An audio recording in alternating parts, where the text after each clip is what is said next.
അള്ളാഹുവിന്റെ റസൂലെ, ഞങ്ങൾ നമസ്കാരത്തെ പ്രതീക്ഷിച്ചിരിക്കുകയാണ്. ഉടനെ നബി സല്ലല്ലാഹു അലൈഹി വസല്ലമ ഇങ്ങനെ നമസ്കാരത്തെ പ്രതീക്ഷിച്ചിരിക്കുകയും ആ നമസ്കാരം കാത്തു സൂക്ഷിക്കുകയും ഒക്കെ ചെയ്യുന്നവർക്ക് പ്രോത്സാഹനമായി കൊണ്ട് പറഞ്ഞു, വതദറൂന മാ യഖൂലു റബ്ബുക്കും അസ്സ വജല്ല.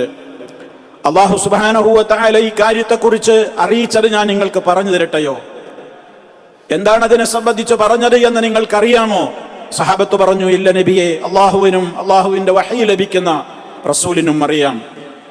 നബി സല്ലല്ലാഹു അലൈഹി വസല്ലമ പഠിപ്പിച്ചു കൊടുത്തു, ഫഇന്ന റബ്ബക്കും അസ്സ വജല്ല യഖൂൽ, അല്ലാഹു തആല പറയുന്നത്, മൻ സ്വല്ല സ്വലാത ലിവഖ്തിഹാ, ആരെങ്കിലും നമസ്കാരം അതിന്റെ സമയത്ത് നിർവഹിക്കുകയും വഹാഫള അലൈഹാ, അതിൽ നിഷ്ഠ പാലിക്കേണ്ടതും സൂക്ഷ്മത പാലിക്കേണ്ടതുമായ ഇടങ്ങളിലെല്ലാം ആ സൂക്ഷ്മതയും നിഷ്ഠയും ഒക്കെ കാത്തു സൂക്ഷിക്കുകയും ചെയ്യുന്നവർ, വലം യുളയ്യിഅഹാ, അതിന്റെ സമയത്തെയും വിട്ടതിനെ പിന്തിക്കുകയോ മറ്റേതെങ്കിലും നിലക്ക് നിസ്സാരവൽക്കരിച്ചുകൊണ്ട് അതിൽ വീഴ്ച വരുത്തുകയോ ചെയ്യാതെ അതിൽ കണിശത പുലർത്തുന്ന ആരൊക്കെയുണ്ടോ, ഫലഹു അലയ്യ അഹ്ദുൻ അൻ ഉദ്ഖിലഹുൽ ജന്ന, അവനെ സ്വർഗത്തിൽ പ്രവേശിപ്പിക്കുക എന്നുള്ളത് ഞാൻ അവനോട് എടുക്കുന്ന കരാറാണെന്ന് അല്ലാഹു സുബ്ഹാനഹു വ തആല അറിയിച്ചിരിക്കുന്നു എന്ന് മഹാനായ റസൂൽ കരീം സല്ലല്ലാഹു അലൈഹി വസല്ലമ